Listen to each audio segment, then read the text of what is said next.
jobs. Which college or which university? No, it's not. There's no need even to have a college degree. Oh, wow. Okay. At all, or even high school. I mean, if somebody graduated from a great university, that may be an indication that they will be capable of great things, but it's not necessarily the case. You know, if you look at, say, people like Bill Gates or Larry Ellison, Steve Jobs, these guys didn't graduate from college. Dropouts, yeah. But if you had a chance to hire them, of course, that would be a good idea. Yeah, okay. So, you know, just looking just for evidence of exceptional ability, and if there's a track record of exceptional achievement, then it's likely that that will continue into the future. How I describe myself? Well, I mean, I seem to have a high innate drive, and that's been true even since I was a little kid. You know, I really had a very strong drive. Did all sorts of risky things when I was a kid that like, why did I do those things? They're crazy. I care a lot about the truth of things and trying to understand the truth of things. I think that's important.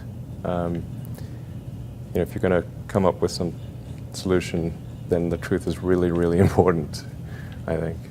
I try to think of, I mean, it's difficult to obviously come up with like things that are praise for oneself, you know, or like, there's bad and good here, but I think like sometimes they're just like the things that seem quite clear and obvious to me, and I don't understand why they aren't so obvious to everyone. Sure. So how would you educate your 5 boys?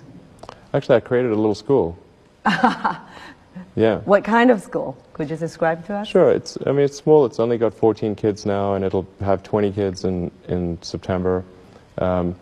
It's called Ad Astra, which means to the stars. That's maybe a bit different from most other schools, is that there aren't any grades. There's no like not grade 1, grade 2, grade 3 type of thing. Making all the children go in the same grade at the same time, like an assembly line. I know. You know, because some people love English or languages, some people love math, some people love music, and they have different abilities at different times. It makes more sense to cater the education to match their aptitudes and abilities. So I think that's one principle. Another is that it's important to teach problem solving, or teach to the problem, not to the tools. So this would be like, let's say you're trying to teach people about how engines work, or you know, you could start by a more traditional approach would be to say, well, we're going to teach you all about screwdrivers and wrenches, and you're going to have a course on screwdrivers, a course on wrenches, and all these things. And this is a very difficult way to do it. A much better way would be like, here's the engine. Now let's take it apart. How are we going to take it apart? Oh, you need a screwdriver. That's what the screwdriver is for. You need a wrench. That's what the wrench is for. And then a very important thing happens, which is that the relevance of the tools becomes apparent. So all your 5 boys are in that school? Yes. Until when? This is from I don't know. preschool So far to... it's only 1-year-old. But they like it. They like it? Yeah. And you want to keep them away from regular schools? No, I just didn't see that the regular schools, they weren't doing the things that I thought should be done. Like, you know, those 2 principles, they weren't adhering to those principles. So I thought, well, let's see what we can do. Maybe creating a school will be better. And I actually hired a teacher from the school they were at, who also agreed with me that there was a better way to do it. Have they surprised you in a way of their innovative thinking? Yeah, it seems to be going pretty well. I mean, the kids really love going to school. I think that's a good sign. You know, I mean, I hated going to school when I was a kid. It was torture. So the fact that they actually think vacations are too long, like they want to go back to school. Wow. Yeah, exactly. That's weird. I know. Aides or people like that, what is it you have in common with them? Well, I mean, those are pretty different personalities, you know, between Gates and Jobs and Ellison. Business and success? I think you know, all 3 of those were technologists, but with different types of skills. You know, Jobs was obviously very good with aesthetics, and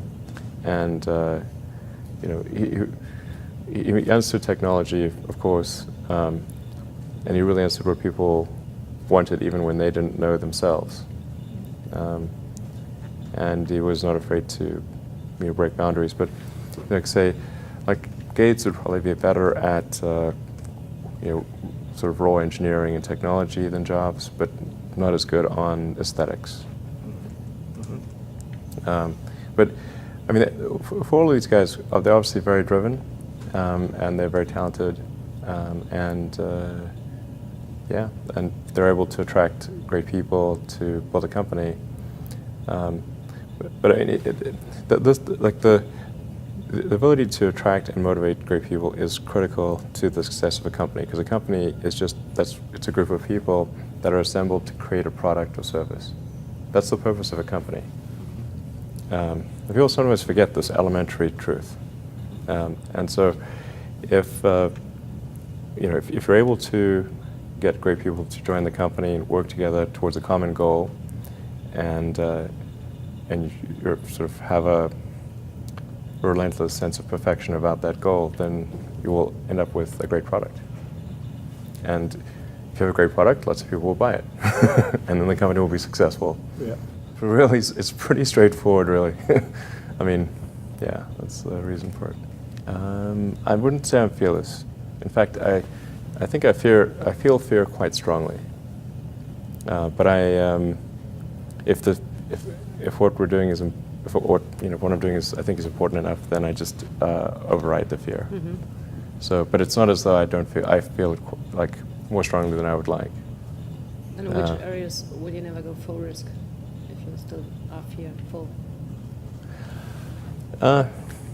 Well, it really depends on the stakes. If the stakes are high, if it's really important, then I will overcome the fear and just do it anyway. Mm-hmm. But essentially, I mean, I just drive overrides fear, but I feel the fear. It's kind of annoying. I wish I didn't. Okay. I wish I felt it less. Uh-huh. So, yeah. And all these introspective questions are interesting. I don't get asked these very often. And then, like, I'm trying to think, like, what is like an accurate reply? And some of these, it's hard to evaluate yourself in these things. Mm-hmm. Which company you founded was the most risky at the start? Well, probably SpaceX. I thought it had the lowest chance of success. I mean, I thought both Tesla and SpaceX would fail at the beginning. You thought? Yeah, so? sure. Really? Of course. But nevertheless, you put all your money in that, in both. I expected to lose it. Well, technically, what I thought was, well, I'll take half the money from PayPal, and if I lose half of it, that's okay. But then, of course, the companies encounter difficulties, and then I have a choice of either let the company die, or put, all the money into the companies. And so I really didn't want the companies to die, so I put all the money in the companies. Yeah. And then I had to borrow money from friends to pay living expenses. Yes. What was your best idea ever? My best idea ever? Yeah. This is tricky. I suppose coming to North America was my best idea. Okay. Because I think these things would not have been accomplished, almost anywhere else. It's really hard to start a company, but in particularly California, Silicon Valley is very conducive to startup companies, and so whenever I'd read books in South Africa, it would seem like the cutting edge of technology was in Silicon Valley, and so that's what I wanted to come and I wanted to move to this mythical place. Okay. And are there things you regret having done or for not having done so far? Well, there's lots of things that when life is short, and there's lots of things that could be done that one can't necessarily do. And these really are introspective questions. I think, I mean, overall, I think I'm pretty happy with what where things are. It's hard not to be, honestly. Yeah. You know. I'd be, yeah. Yeah, things are in a good place right now, and I mean, I'd like to, looking ahead, I'd like to see humanity go beyond Earth and have people on Mars. That would be really great. And to see widespread adoption of electric vehicles and renewable energy. These are great things. And yeah, I think those would be really, really cool.